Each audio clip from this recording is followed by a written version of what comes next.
J. Michael Ryan is Assistant Professor of Sociology at Nazarbayev University, Kazakhstan. He served as a researcher for the Trans Rights Project at the University of Lisbon and has taught courses at the American University in Cairo, in Ecuador, and at the University of Maryland. He also worked as a research methodologist at the National Center for Health Statistics in Washington, D.C., and he brought out core concepts in sociology in 2019 and trans rights in a globalizing world in 2020.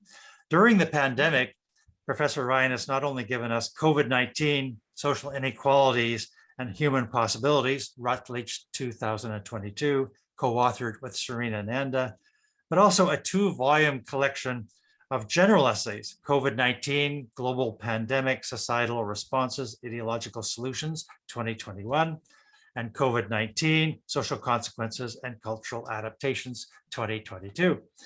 The Routledge COVID-19 Pandemic Series, which Professor Ryan edits, lists 3 further volumes of essays, with many more doubtless to follow, making it one to watch for those of us trying to keep track of the impact of the pandemic. So welcome to Syndemic, Professor Ryan. Thank you very much. So my first question relates to this term syndemic, a neologism coined in the 1990s by anthropologist Meryl Singer, a student of HIV/AIDS. And we've also used that for our magazine. It's been a term that's really influenced your work, I sense. So could you give people unfamiliar with this term an insight into why this concept matters to you? And would you be open to syndemic interpretations that only a radical integral analysis can offer us realistic readings of the underlying causal forces whose dynamic interactions make such diseases possible? Sure. It has been very influential in my work, this, not just the term, but the concept. It's not something, to be honest, I had thought much about before coming to work on COVID-19 issues, but since I wish I would have been thinking that way long ago. The concept matters because diseases don't exist in isolation. They share the world with us, and we need to understand the world they live in, which is the world we live in, if we're to understand diseases. So in the same way that human beings are socialized by their environments, so are diseases. It's important to remember that using a truly syndemic perspective, while we view these agents as diseases, they view us as hosts. They're reliant on other organisms in order to survive, just as we are, including not just other animals, but we're also reliant on bacteria and viruses for our survival. I've read somewhere that it's been estimated that up to 8% of human DNA is actually from ancient viruses. And what could be more syndemic than that? Right. So perspective matters. I think a syndemic perspective is one that matters most when thinking about the ongoing pandemic. I do also think we need to have an upstream analysis, though this gets complicated in the same ways that I think intersectionality is often difficult and complicated.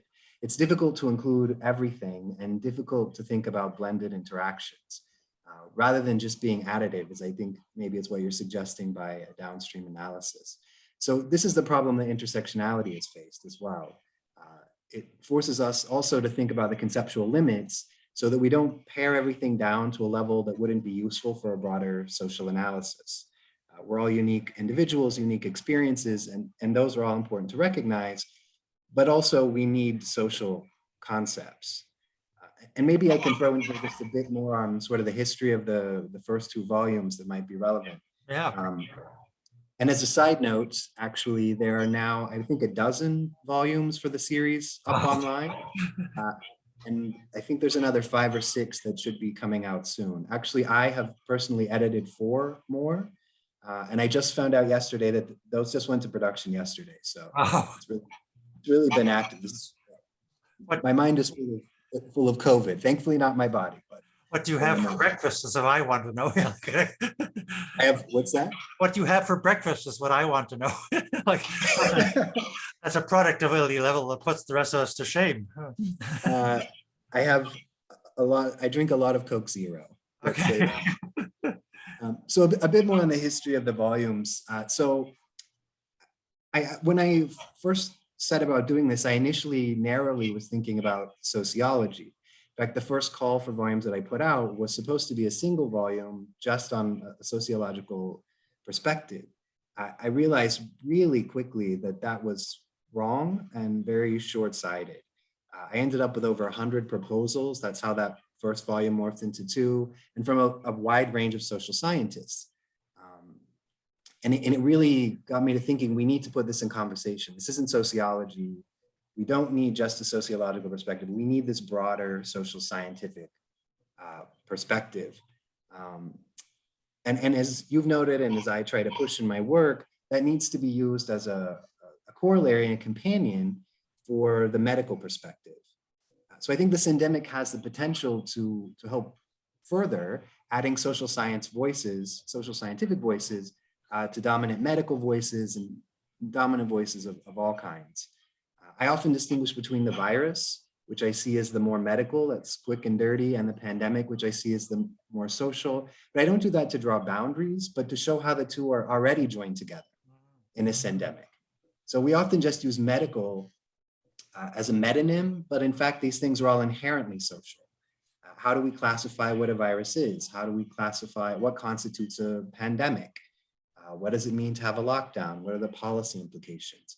So I agree that things need to be more holistic, and I hope that another lesson we take from the pandemic is that our analyses need to be more syndemic across the board, right? As I was saying in the beginning, we need to take these broader, more integrated perspectives.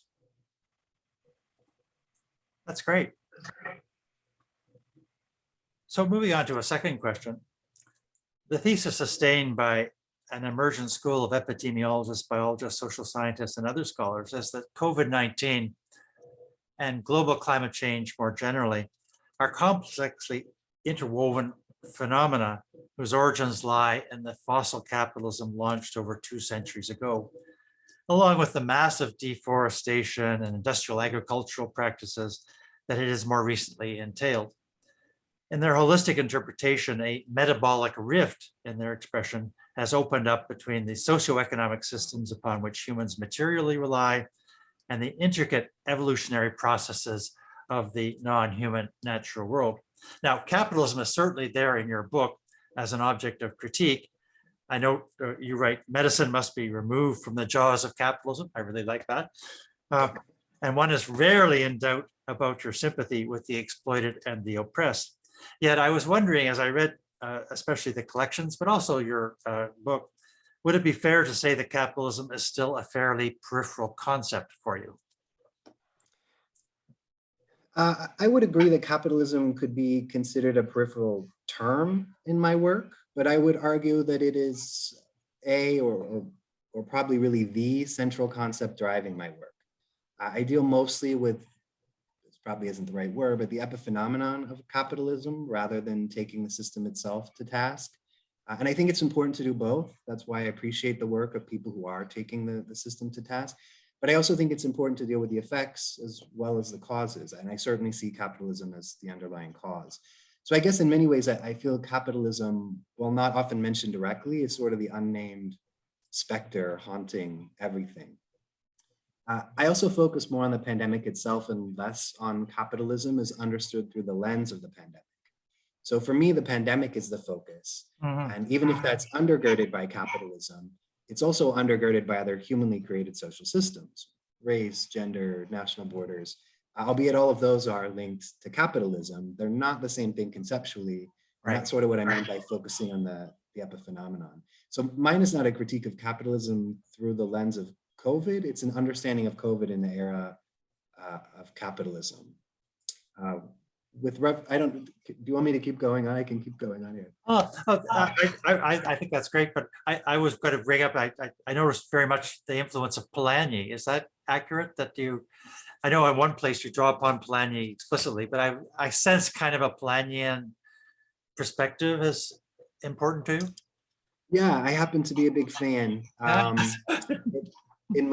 glad that came through, actually. That makes me happy. In an earlier life, was interested in the relationship between populism and inequality in Latin America. And I was very focused on using Polanyi, especially to understand Bolivarian socialism in Venezuela. So that's been a while now since I've looked at that, but I'm glad that he's still coming through in my work, because yeah, I think he's too often overlooked. Yeah, and he really creates the sense of the immense social dangers of a totally marketized society, right? That's one of the core themes. Yes.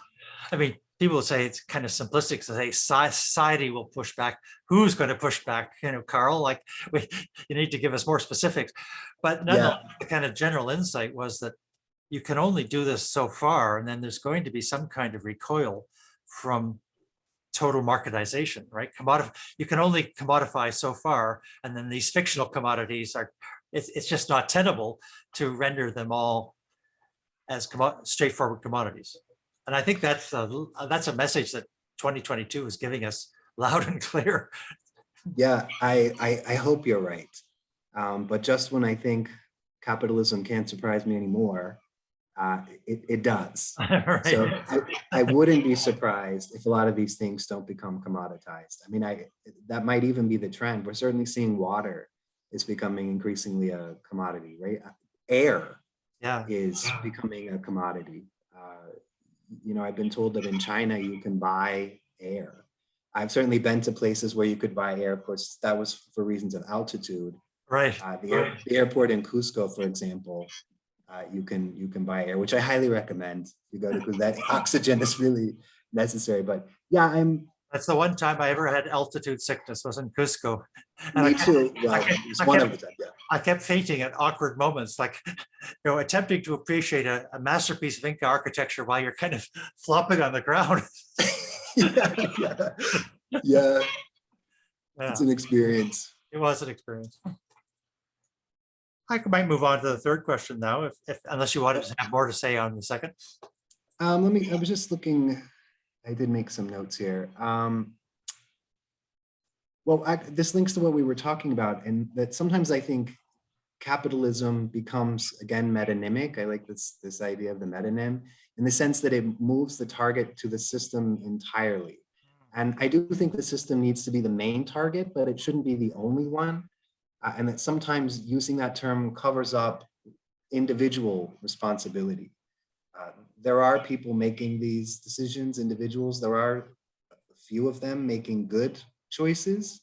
And I think maybe not bringing it down to that level sometimes eliminates some possibilities for hope. I think also, maybe this is an example of that there's been a lot of discussion about this being a zoonotic disease, and where did it come from, which animal, right? And it was, the first everyone thought a bat, and then it was a pangolin, and I read something recently, it could be a fox or maybe a wild dog, and we don't seem to know. I think also it's worth noting that we seem to conveniently forget that we are transmitting it to other animals as well. We like to blame them for giving it to us, but we're giving it right back to other species, especially, you know, in zoos and places where animals are contained, or domestic animals. I think the question is kind of arbitrary. What should be more the focus is, had we not eaten that animal or invaded their habitat, if that's where it came from, then the virus wouldn't have had the opportunity to jump.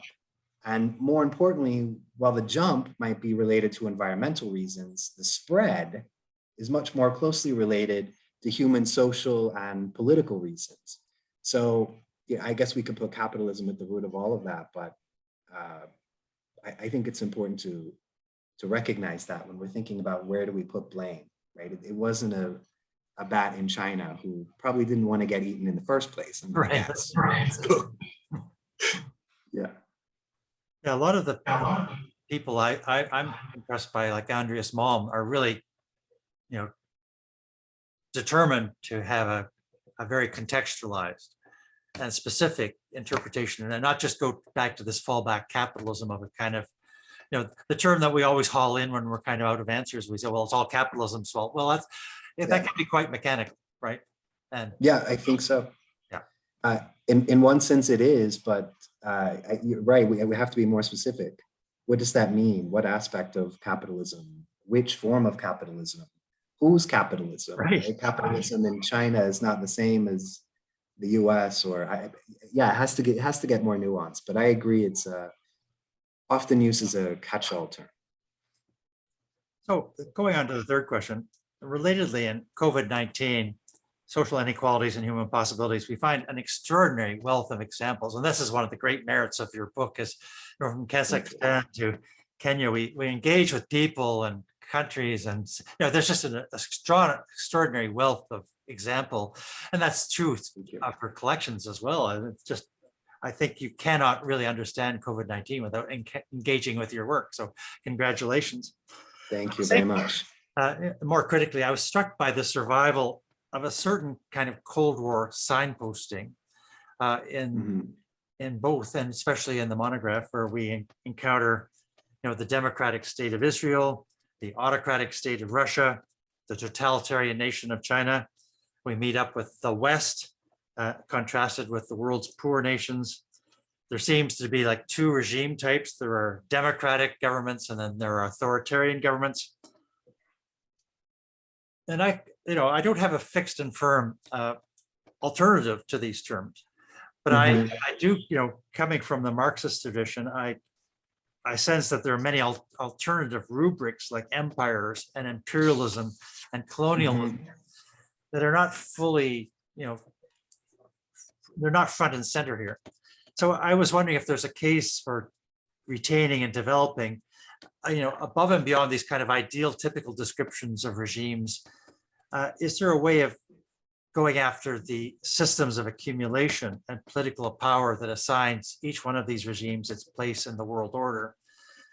Under conditions of capitalist globalization, aren't we really under a new obligation as scholars to start really thinking about the new ways countries are interacting? And in many ways, the boundaries of nation states don't mean the same things anymore, right? You've got global processes of accumulation that we're almost in a radically different world than the one that was occupied by 20th century sociologists. Yeah. What would you say to that? Yeah, I'm just making some notes here so I don't lose my train of thought. I think I agree with you in that a lot of that terminology is problematic. Part of that is probably is no doubt my disciplinary training. So I think different disciplines use different kinds of terms. And I also agree with you that I've struggled quite a bit myself to come up with better terms. I'm never quite sure what to say that can be conveyed in an easy to understand concept. Yeah. Right? Yeah. The West is flawed. Poor countries is flawed. I like to think of them more as impoverished countries. They're all flawed, but how do we deal with that?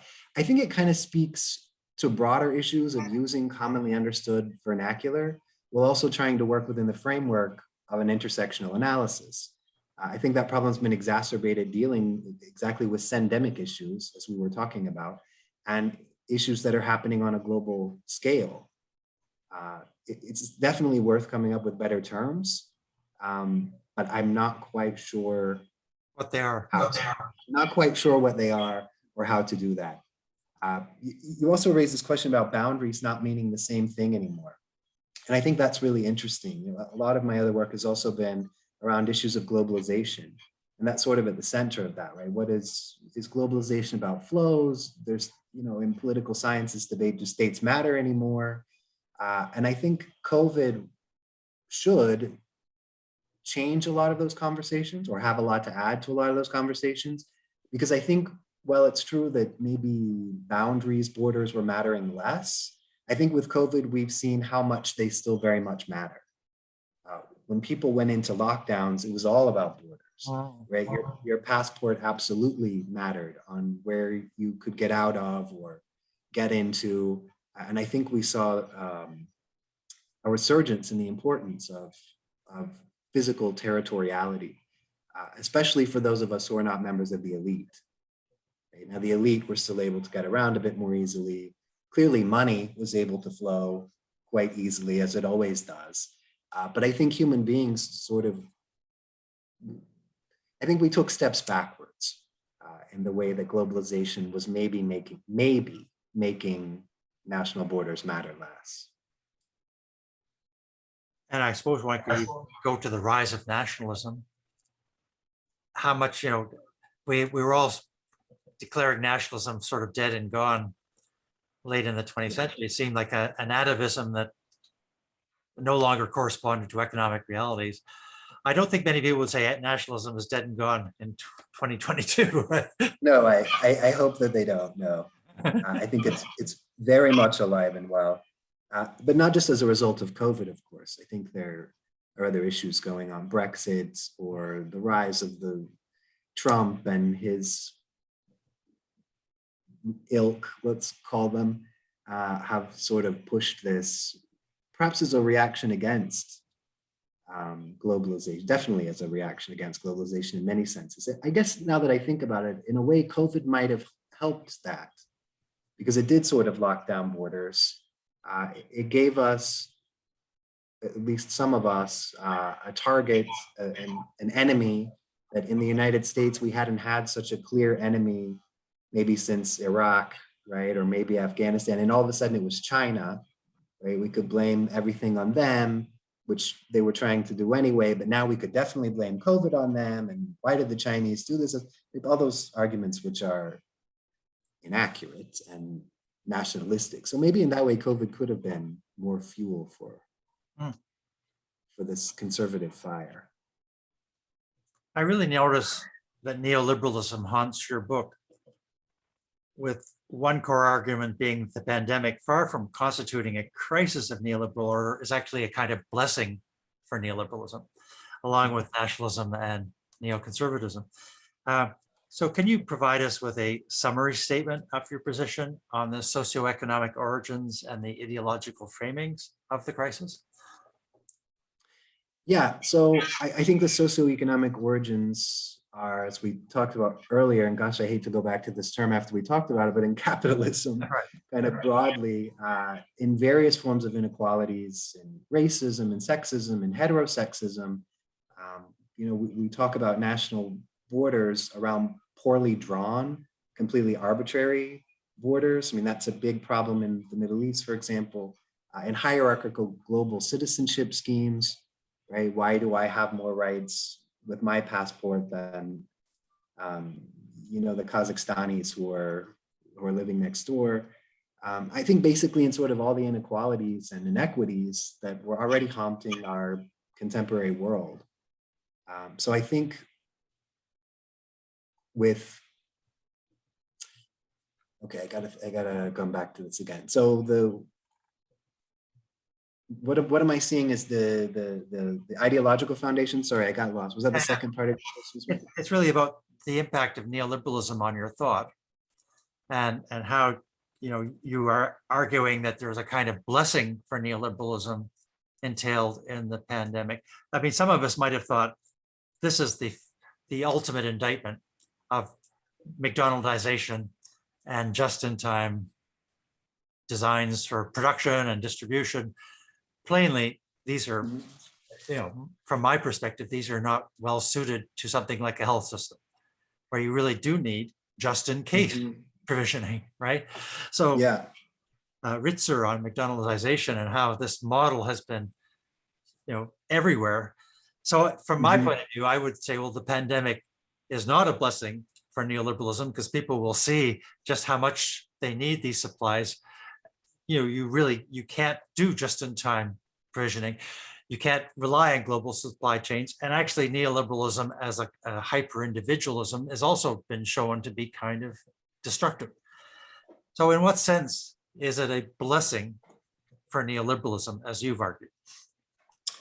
Yeah, it's funny you mentioned Ritzer and McDonaldization, because just last night, Ritzer and I gave a talk together on COVID and McDonaldization. Yes. Is that somewhere? Yeah, it will be. Yeah, I'd be happy to share the recording with you. Yeah, it was just last night, and one of the things we talked about was this just in case versus just in time argument, and how the pandemic has shown that just in time clearly wasn't working. But if we had taken a just in time, the just in time approach works until it doesn't, right? Basically, right? And if we had stockpiled things, if we'd done just in case, it would have been critiqued all of that time. It's inefficient to store medicines. It's about resource allocation, right? We could make the critique of why are you putting these resources in a warehouse somewhere when we could be using them someplace that we need them today. Clearly the pandemic has shown though that just in time doesn't work. We need just in case. I think the question is also with just in case is not so much just in case what happens as just in case when it happens, at least if we're thinking about pandemic issues. Right. There'll be another pandemic. I hope a lesson we take, at least on the health front now, is just in time didn't work. We need a just in case. In terms of the broader arguments about neoliberalism, I agree with some of what you're saying, but I'm wondering who's seeing these results, right? Perhaps we are, because it's the kind of things that we think about, but I don't think voters are. I don't think most politicians are. So it is very clear, but I think it was for many of us before the pandemic, that hyper-individualism isn't sustainable, right? It is destructive. But I think the pandemic for many people has made them bigger supporters of hyper-individualism. And I think we're seeing that, because I don't care if you have vaccines as long as I have mine and I know there's more somewhere, right? Vaccines are an interesting case where we are now doing just in case, at least wealthy countries who can hoard them. Mm-hmm. So, and Canada, I hate to say, has been one of the worst offenders. I think at one point Canada had 6 times the number of vaccine doses that they needed. And the US had about 5. So when you're beating the US on something like this, there's an issue there, right? So I think from an intellectual level, that's true. But I think from a voter's perspective, hyper-individualism has been given a boost. Yeah. We've seen politicians manipulate that as well.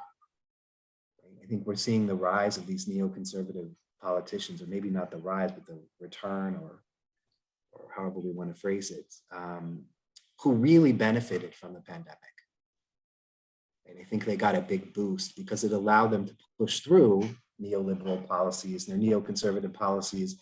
And you weren't paying attention because you're too busy looking over here at the shiny ball, right? At what's going on with the pandemic. I can distract you with that, and then you don't know what I'm doing under the table. So in that sense, I think it's been a blessing. So you really are thinking neoliberalism, rather than being in crisis, is maybe actually strengthened by the pandemic. I hope that I'm wrong about that, but I think so. Again, I hope I'm wrong, but I don't know. I think we're seeing all signs pointing to things getting worse, unfortunately. As a scholar of sexual minorities with specific reference to the struggles of trans people, you are really distinguished in the burgeoning field of pandemic studies for your consistent focus on the LGBTQ+ community, and not only in your co-authored book, but in your collection of essays. Now, this raised 2 questions in my mind. First, and going to maybe related to the question that we just had, do you think the pandemic constitutes a paradigm shift in the way that such minorities are conceptualized, and that we have essence moved from being rights-bearing individuals with the right to manage our own sexualities in essence, to vectors of disease, posing a menace as foreigners to the societies in which we live? So I guess my first question is, can this not be also seen as a major opportunity for people who want to push back on the rights of LGBTQ+ people? And the second part of the question, in a way, relates to it. In a way, it's a different question. So is, I keep noticing how in summary treatments of pandemics past and this pandemic, everyone goes back to the 1918, 1920 pandemic. And they say, oh, that was the last big pandemic. Never since then have we had anything on this, anything like this. You know, this is this is a black swan event. Yeah. et cetera. Well, first of all, some of that might come from the prejudices were aroused by the HIV/AIDS crisis in the first place, affecting stigmatized groups both in North America and in Africa. But the other big wrong thing about it is it's just totally inaccurate. That really HIV/AIDS, with an estimated death toll of around 33 million globally, still far outranks COVID-19 with an estimated death toll by the latest statistics of around 15 million. So all of that we were told about this being an unprecedented pandemic is kind of wrong. And in many ways, some scholars are saying, well, since the 1970s, we've been in the era of the pandemocene. Pandemics have actually been quite normal, certainly since the early 1980s, when millions of people have been swept up in them.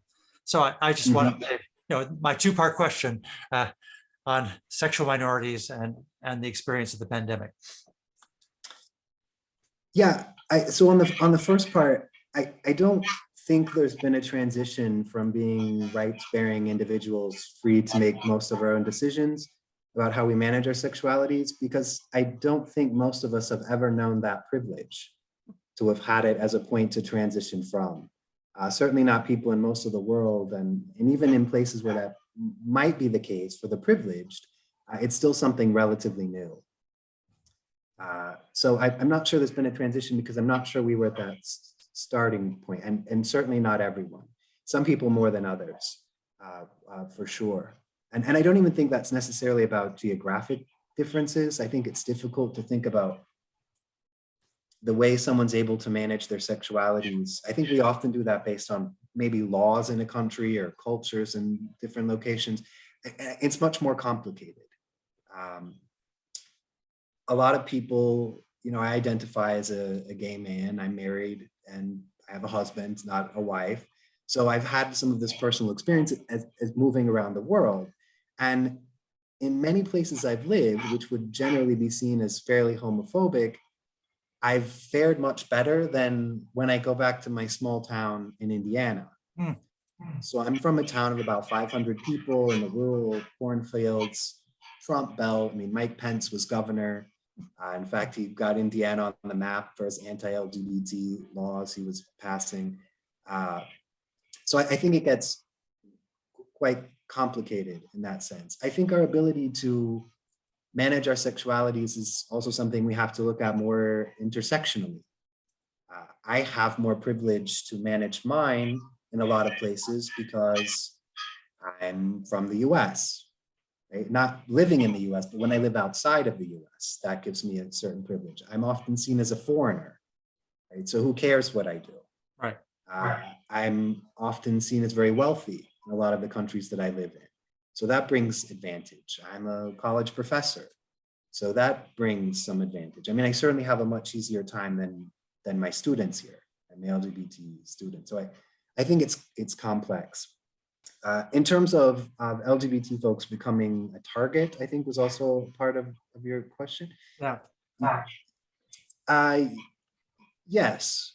And there have been some documented instances of this. There was in South Korea, for example, there was a huge backlash when an outbreak there was traced to a gay nightclub. There have been passage of homophobic bills under the table in Hungary. Duda in Poland seems to make one increasingly offensive comment after another. I'm kind of surprised they haven't become more of a target in some places. Being a member of a sexual minority also puts you in a more precarious position during a pandemic because of pre-existing issues for a lot of people. The ability and ease to access medical care, job and housing discrimination, a lack of support for those in same-sex relationships. For example, not getting the same kind of bailouts for your families, right? Because our families are not recognized. I kind of think of the parallel after 9/11 in the US and same-sex spouses were not getting the same benefits as opposite sex because they weren't legally a spouse. So I think it gets complicated. The second part of your question, I don't want to lose track of it here. About HIV, yes. I'd actually be a little reluctant to draw many parallels between HIV and COVID-19. I think we can draw some, but I would be against comparisons for a couple of reasons. I think they're different diseases, they're different types of diseases, they're spread in very different ways. I think we could draw maybe broader parallels to how other diseases in general have been kind of sidelined. Malaria is another one, right? Tuberculosis. Actually, coming back to malaria, in the early days of COVID, there was this push for Hydroxychloroquine. Thank you. I can't remember that. Hydroxychloroquine, yes, which is commonly used to treat malaria. So suddenly they ramp up this production, right? And it's now being stored in warehouses all over the place because they ended up not using it. And I was scratching my head going, where has this been? Because millions of people are dying every year of malaria. Why were you not doing this? Why are you now letting it sit in a warehouse when you could be wiping out malaria? Well, the answer, and I want to come back to this again in relation to HIV, is we don't care, right? It's not something that's ever probably not going to kill me or kill you or kill most people with economic resources. I've been and lived in many malaria zones, and I just take a pill, right? But I have access to the pill. I'm able to pay for the pill. So because it's not really a threat to me, I think it gets ignored, right? When it's not a threat to those in power, we wipe it under the table. Same, to draw it back to HIV, same relationship, right? As you mentioned, it was ignored for a long time, especially, it was initially called GRID, gay-related immunodeficiency. Reagan in the US had blocked funding or research into HIV. So it was completely swept under the table. And for the reasons you outlined, it impacts people who don't matter, right? It was men having sex with men, or this was the perception. It was sex workers, it was drug users, it was the people that society doesn't really care about. Now I think we've come out of I really don't want to. In some places, there's an opportunity for it to be less of a crisis because of the advances in medications to treat it. So a number of countries have downgraded it, in fact, from a deadly disease to a chronic condition. It's akin to diabetes because it can be easily managed. So we've again forgotten about it. Right. Now it's just killing people in Africa that we don't care about, right? Not Europeans, and that's of course unfortunate. I also think, though, that the impact of COVID has been different. So HIV has killed 33 million people, right? But it's been over 4 decades. COVID has killed 15 million, we think, in about 2 years. So how many people will COVID have killed in 4 decades might be higher. I really don't, I'm not comfortable putting that into an oppression Olympics there. But I think it does speak also to maybe why it's getting more attention is because of the kinds of people COVID is killing. Okay? Now it's killing international jet-setting folks from privileged locations. And that's different. Right? Now we need to pay attention to it. Now it's a global crisis. Now it's an epidemic.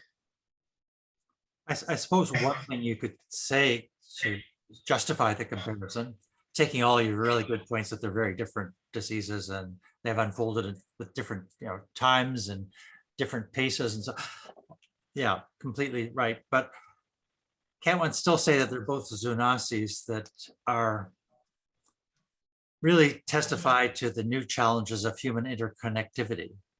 So, HIV/AIDS sort of gestating from the 1920s, scientists believe, but really taking off with far more human interconnectedness in the 1970s, 1980s. That's when it really becomes a pandemic.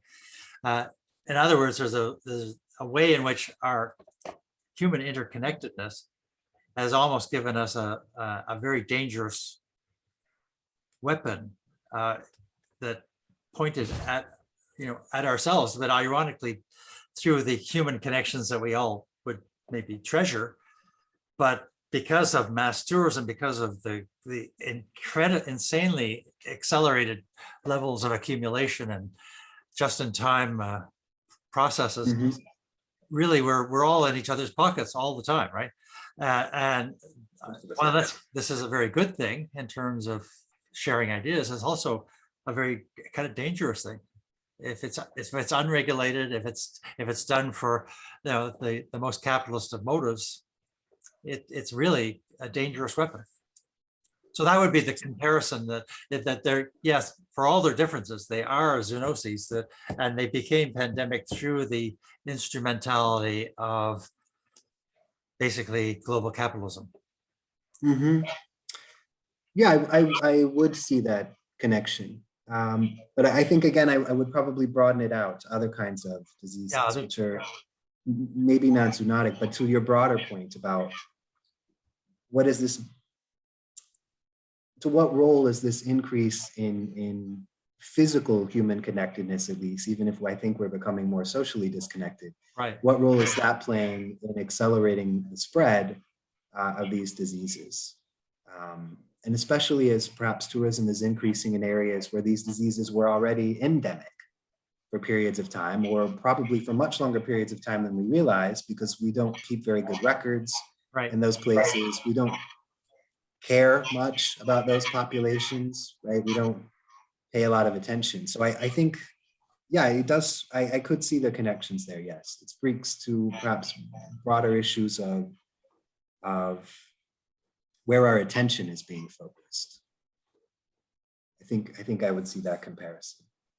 You know, the issue of interconnectedness is something I think we've all thought a lot about during the pandemic on both a physical and a social level. I know I've thought about it quite a bit because I had very unique experiences over the last couple of years. So from March to November of 2020, I was here in Kazakhstan. And the university, I actually live on campus, the faculty live on campus. We're surrounded by a gate. We're on the edge of the city. When I look out my window right now, it's literally just the vast steppes of Siberia, southern Siberia. So normally not a place that I would recommend to be, but during a global pandemic, it was kind of nice. There's not a lot of tourism in Kazakhstan. Again, I'm on the edge of the city. I'm fairly isolated. So in that sense, I felt much better than if I were living in Manhattan. Right?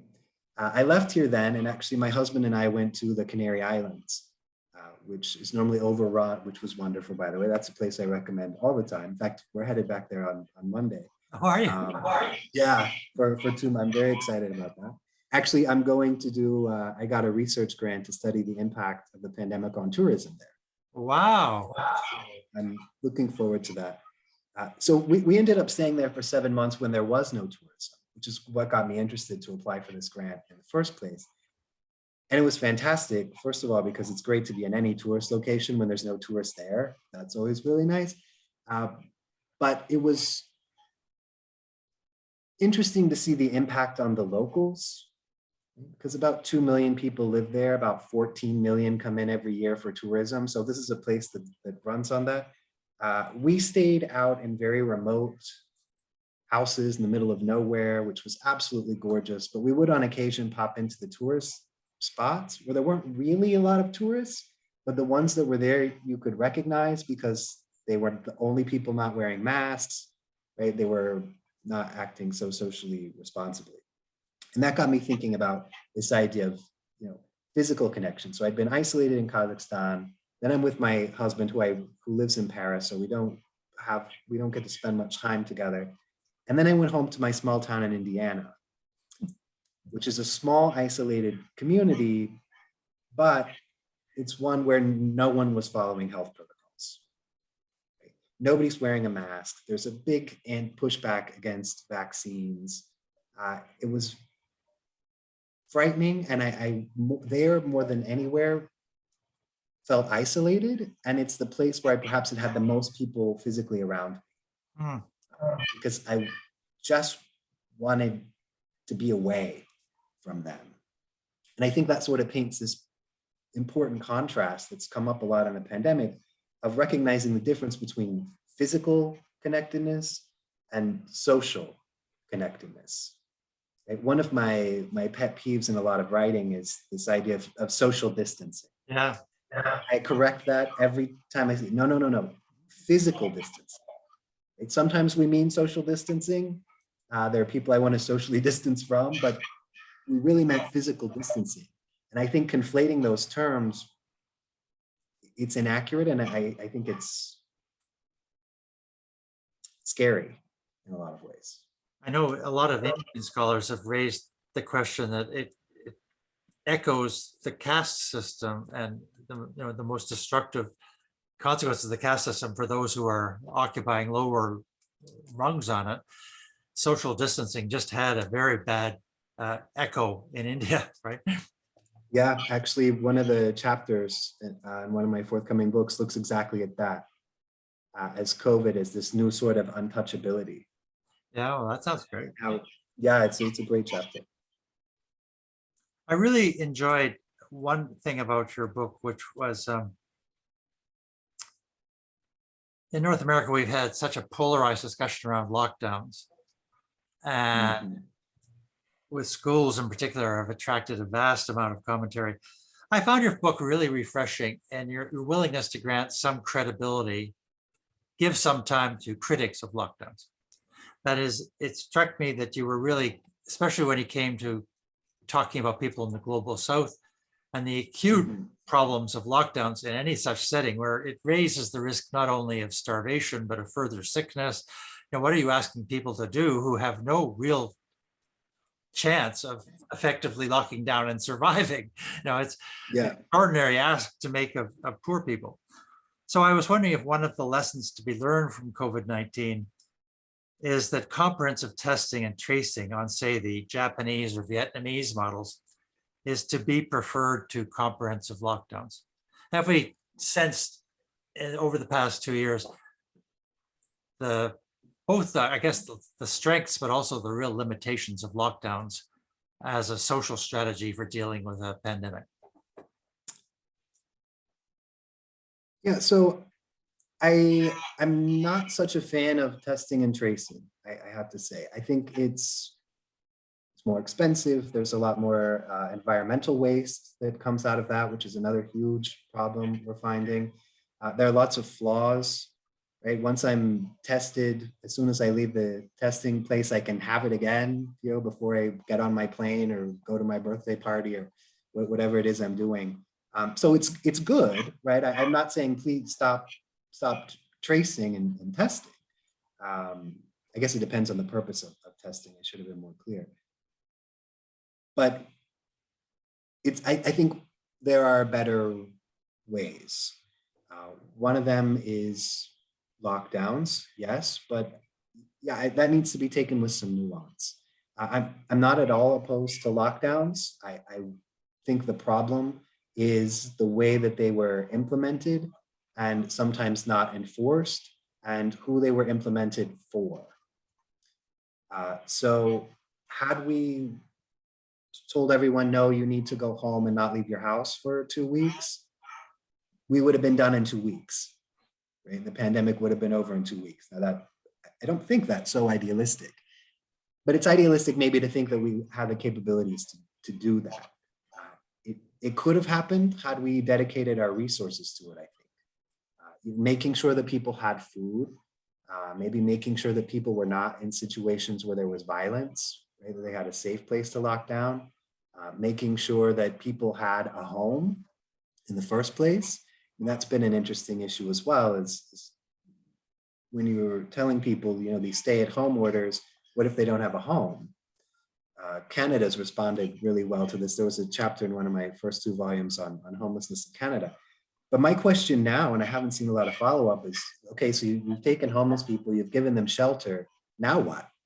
You're kicking them back out on the street, right? So anyway, that's a separate discussion. So I think it's in how they were handled and that they were done very patchwork.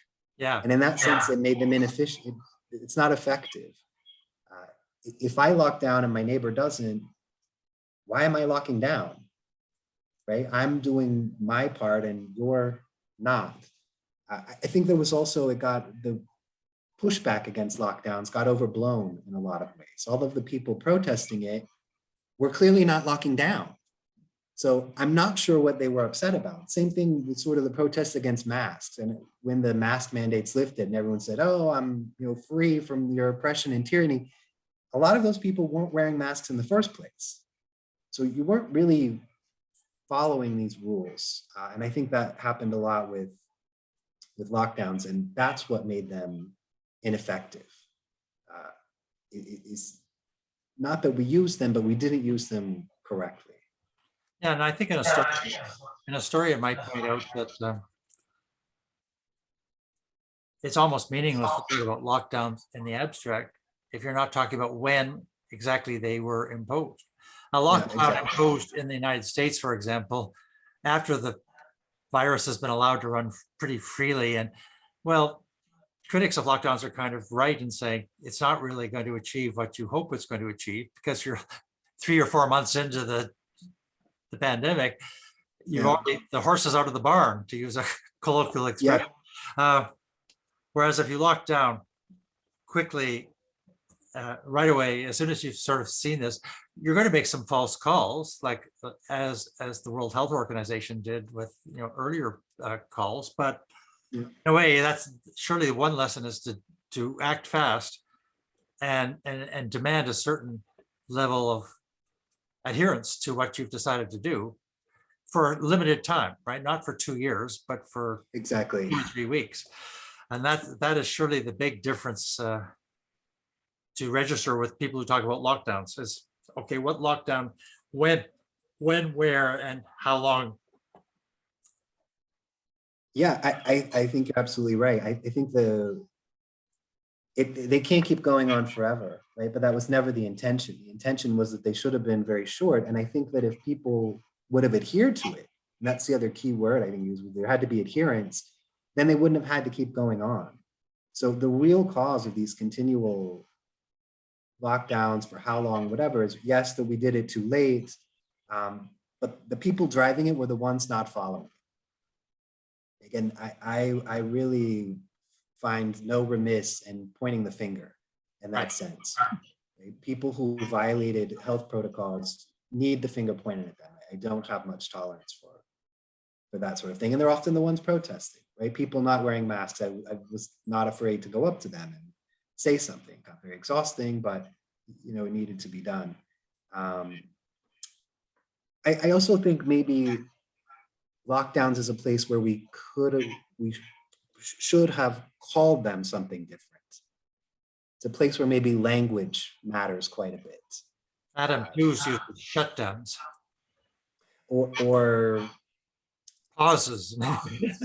Pauses or stay-at-home social responsibility. Right. And had we made it sound like something more responsible instead of like being in prison, yeah, a staycation, they call it, right? I mean, a lot of people dream of lockdowns. A lot of people, when they get a week's vacation, just want to stay at home and not open the door. Right. If we could have framed it in that way instead of like a prison, we might have found greater compliance. The way I imagine politicians would have still found a way to twist that. One of the great aims of your book was to, and I quote, add the social voice to the medical conversation. In the 2-volume set of primarily sociological, anthropological interpretations of COVID-19, we encounter a myriad of different schools. And I imagine that this was the result of the late 20th century collapse of Marxism as a paradigm, and then the emergence of post-structuralist, postmodern influences, which I think have been hegemonic over the past 4 decades. I'm just wondering, though, if one lesson of the pandemic for sociologists is they need to supplement they're often very sensitive and stimulating explorations of the power of political and economic ideas with a sharper appreciation of the class realities underlying them. Or as I put it, in my question, it's like trade in some of their volumes of Derrida, Foucault, Latour, and Butler for the older works of Polanyi, Tawney, and Macpherson, or maybe even Marx, Engels, and Gramsci. if the pandemic has constituted, as you write, the working class crisis, isn't this kind of a challenge for sociologists who bid adieu to the working class in the 1970s? And I don't feel that they were too choked up about saying goodbye to the working class. I think they want to move on to better, more exciting topics. And yet here we are, working class crisis in a, what to my eye, obviously coming from an alternative perspective, is a crisis of capitalism. Yeah. I think what sociologists have focused on depends quite a bit on where they're at. So there's quite a difference in the kind of sociological training you'll get in Europe, for example, versus the US. And I think the post influence you talk about was much more popular in Europe than it was in the US. It was very short-lived there. We didn't read a lot of, I'm not sure I read Derrida ever. I've read, but not for class. I remember that actually being assigned. Maybe not even Butler. So it kind of matters where you're at in terms of what how sociology is influencing you. I do think I'm not really a fan of those post works myself for a number of reasons. One of them, if we think about it in terms of the pandemic, is that they often don't push for change. They're not political enough for my taste. I think they're politicized, but they don't, a lot of them actually advocate, I'm thinking about Foucault and Carnivalesque and these sorts of things, to just sit back and enjoy, right? Don't worry about it. That's not my approach. I also think they're often written in ways that are very complicated, often intentionally complicated, make them impossible to understand. And I don't find that useful at all either. I think a role of academics, and it should be something that sociologists do much better, is to write in a way that people can understand it. And sociologists, as I think a lot of academics, we write for each other, and that's about it, right? We write to get published, not to make social change. So I think that's really problematic. I'd actually think that there's sort of a deeper transformation, not just in sociology, but a lot of the social sciences, where there's been this shift away from humanistic principles like we might find in Marx and ideas of helping society towards more professionalization, towards publishing and citations. I think academics are turning into assembly line workers instead of thinkers. Students are turning into customers. Universities are turning into corporations. So there's less room to be critical of class or the systems that are supporting these institutions. When you do that, you're at risk of losing your job, right? And if you don't work, you don't eat. And so I think that's probably also pushed people away from a lot of those topics because it's become too professionally risky. I also think there's been a distortion that's fueled all of this and the way that we view experts.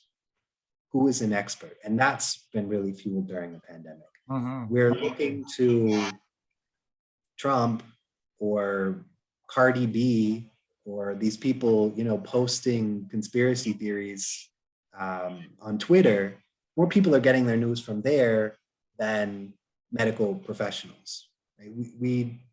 Nobody knew who Dr. Fauci was until the pandemic. I mean, not very many people, and he's been around for 40 years. Right. So I think that says something. I'm really struck by the way in which people seem to want science to deliver certainties. And they will rake someone like Dr. Fauci over the coals because he changed his mind on this, that, or the other thing. I'm not saying Fauci should be beyond criticism or expertise shouldn't be challenged in the public sphere, but Right. there's a way in which it fundamentally misunderstands science, which is not going to give you certainties. It's going to give you a range of probabilities based on the best reading of the available evidence, subject to revision and further development. And people do not want that. Lots of people don't want that. They want something that looks more like a religion.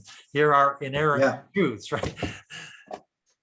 No, I think that's, This was the first time that most people were exposed to how science works, and especially how vaccines are developed. There are errors, there are lots of mistakes, there are people who might get sick during trials, but we don't know that because it all happens behind closed doors over a decade. Suddenly it was in the spotlight. So when someone like Fauci or the WHO or whoever shifted their best advice, right, people came unglued. Yeah. But you said this, you said that. Well, that might have been correct at the time, right? A lot of people, when we look back in history, a lot of people who we think of as the brilliant minds in recorded human history thought the earth was flat. Right. I like to draw that analogy because that's the best they had to deal with at the time. Does that discount what they're saying because science has changed or our empiricism has changed? No. And I think a lot of people don't understand this. It was a missed opportunity, I think, for people to understand how science works. That there are trials, right? They call them clinical trials for a reason. And that this was a new disease. We didn't know much about it.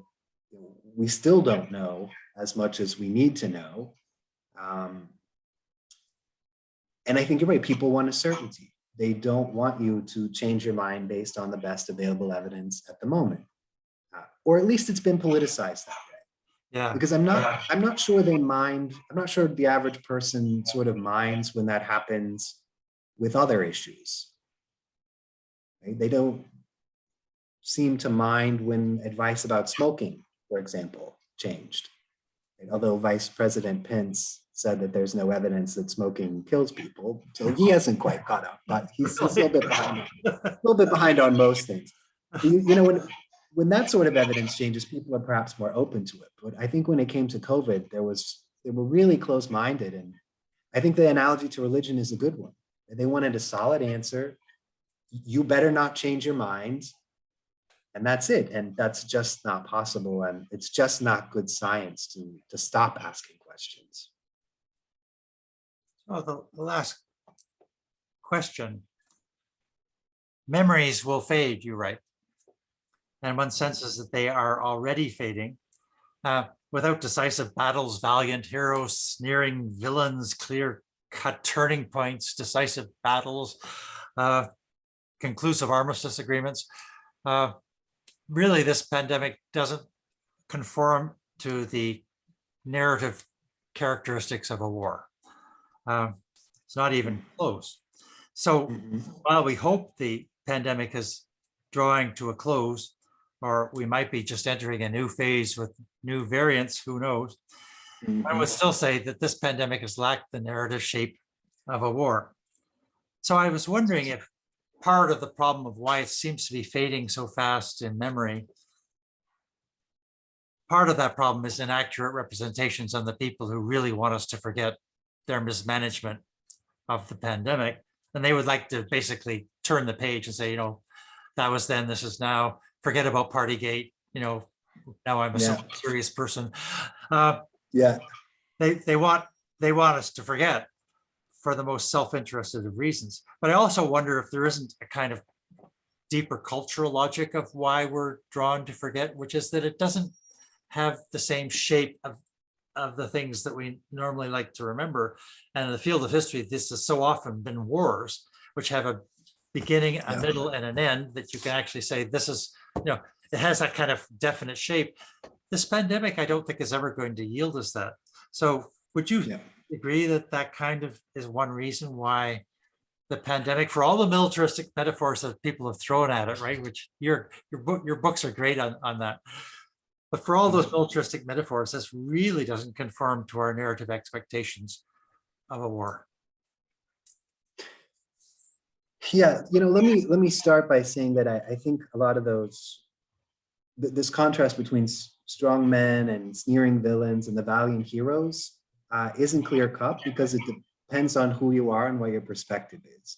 So who has, for me, been a sneering villain, it's for other people been their valiant hero. I'm not sure also that those folks are trying to turn the page to hide their mismanagement, because I think a lot of them would argue that they managed it very well. Now, again, science doesn't warrant that conclusion, nor do the facts. But these tend to be people who weren't really concerned about facts anyway. So I think about Trump, for example, who's clearly not at all concerned with science or facts, at least in relation to COVID. And I'm sure, well, he often says how well he managed it. And we did so great because of him. And, this is the guy who, after he got out of the hospital, his first move on the balcony of the White House was, he had that famous scene of him ripping his mask off. And he wants to talk about how well he managed it. So I don't know that they want to turn the page, because I think that they did a great job. Again, facts don't matter.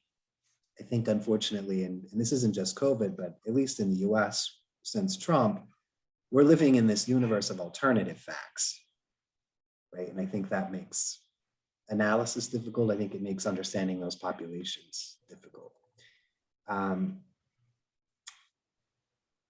In terms of using metaphors, I think that they're problematic and useful.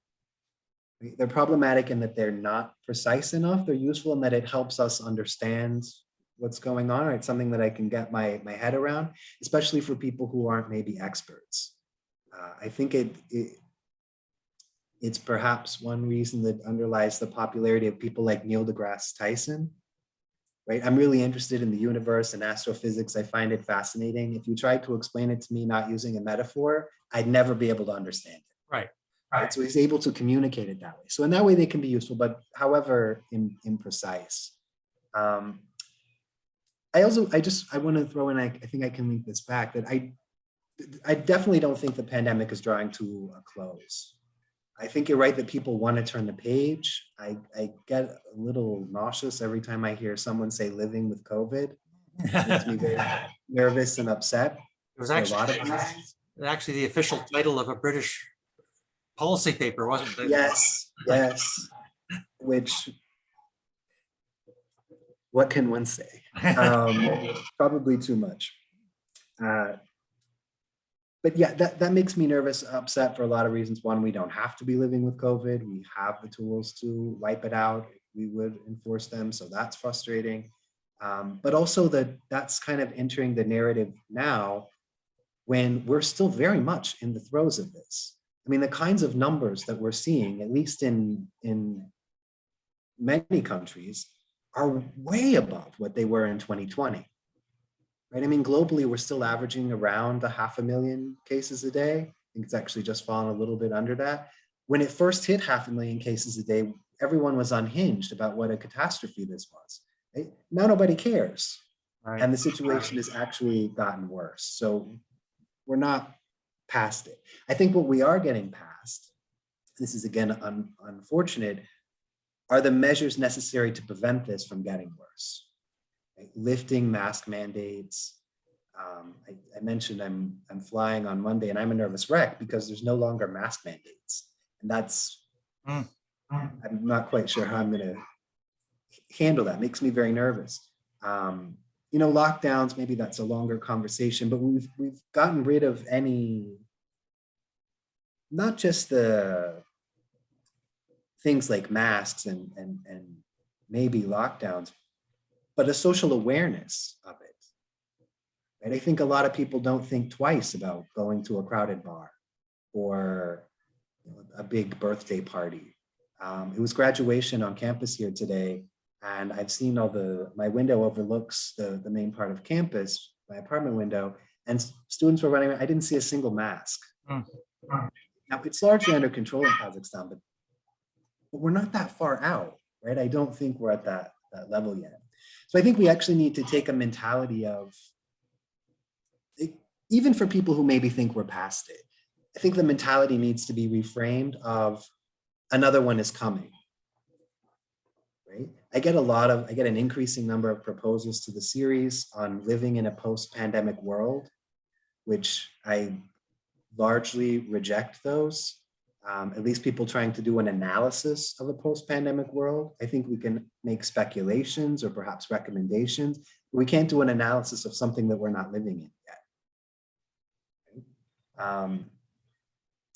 I wanted to come back to some, the sorry if I'm being a little disjointed. Oh, no, no. You pose such great questions and they're so layered. So I want to make sure that I get it in each aspect of it. Why do we forget? That's what I wanted to come back to. So there are events that I think historically tagline as "we will never forget." Right? The first one that comes to mind is 9/11 in the US, or also something like the Alamo. So I don't know how globally popular this is, but in the US, there's a popular slogan of "Remember the Alamo." Right? I don't think anybody knows why we're supposed to remember the Alamo. I don't think most people even know where the Alamo is at, but they know this slogan. Right? Or 9/11, we'll never forget. I think we're forgetting the pandemic already, and too soon. I don't think we're going to build museums to the pandemic in the same way we built museums to 9/11 or the Alamo. I think we're going to sweep it under the rug because it has unveiled the weaknesses of capitalism, to come back to that word and tie together a lot of our discussions. It's fueled inequalities, it's exacerbated inequalities, it's put them in our face in ways that made it much more difficult to ignore. And we just want to ignore them again. We want to take the pill and go back into the matrix. That, of course, is very dangerous because when we go back in, it's going to make it worse in the future. In a lot of ways, the fact that we kept ourselves in the matrix, to keep flowing with that analogy, is exactly why COVID-19 has had the devastating impacts that it's had. I'm not sure if that makes a lot of sense. I'm thinking along the lines of, I've had people have asked me a lot what surprised me in all of this pandemic studies. And my answer is not much. Probably not what the answer that people were looking for anyway. I was not surprised that it impacted people unequally based on sex and gender and sexuality and economic standing. I don't think most people were. And the fact that that's not recognized, I think will prevent us from being able to move forward in a very constructive way. We should have been surprised when the pandemic had an unequal impact because the virus doesn't discriminate. Human systems do, human beings do. And again, the way that this has fallen out so unevenly and so unequally should have been surprising. The fact that it wasn't tells us that we have grown accustomed to these sorts of inequalities, right? That perhaps we're not even looking to change them. So maybe you don't think this is a cultural turning point for us? You know, I think it could be, I sort of think that it could be a pivot or a fuel. It could be this pivot, it could be this turning point. In the early days, I was much more optimistic that it could be a turning point. But as time wears on, I'm less convinced of that. Exactly because people are so eager to forget, they're so eager to move past it. It rarely makes the headlines. You know, when the US hit 1 million deaths, I couldn't find it in the media. Right? It was, you had to dig. It wasn't, that should have been a boom, right? A big headline. So I'm not sure that we're going to take lessons from this. I think what it's done is it's a fuel, not a pivot. It's fueling inequalities. It's fueling the power of people who already had the wool over our eyes, our collective eyes. They now have more money. It's well worth noting that the pandemic was not economically devastating for everyone. It was actually, we're witnessing this race now between Bezos and Musk of who's going to be the richest man. And I think it's important to note man there. And that's making headlines more than the number of people who've been pushed into poverty. Yeah. We know that, we know how much Jeff Bezos is worth, but we don't know how many people live in poverty, even in our immediate context, right? If not globally. So I think it's fueled that. And I think it's fueled arguments against science, unfortunately. I think it's fueled arguments against education.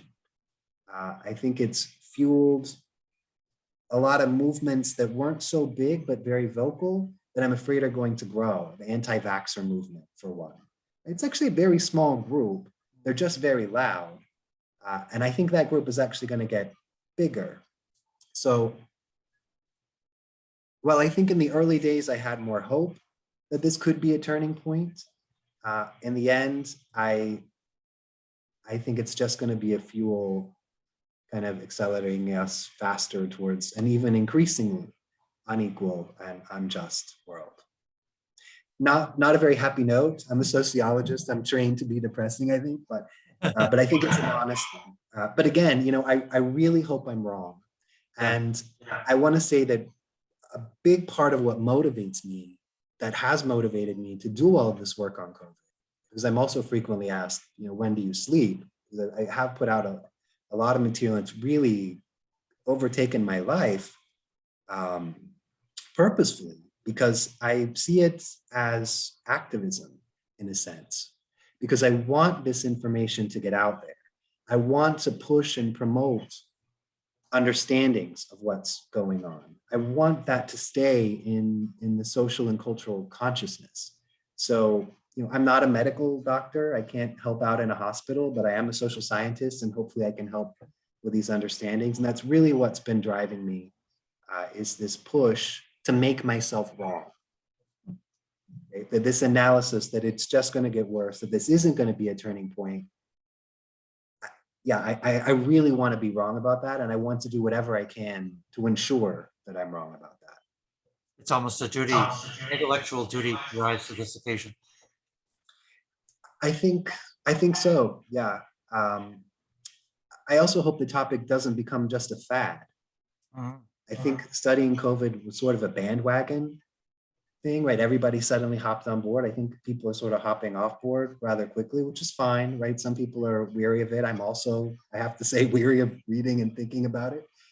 It can be exhausting, but I hope it doesn't get seen as something that's segmented or isolated, that we see the possibility that it has to be this turning point. It's going to change society. It's changed the direction of society. We just have to decide how. Right? Are we angling further down, or are we going to angle up? Again, I think we're angling further down, but I'm going to keep skipping breakfast until I can get us turned back up again. Okay.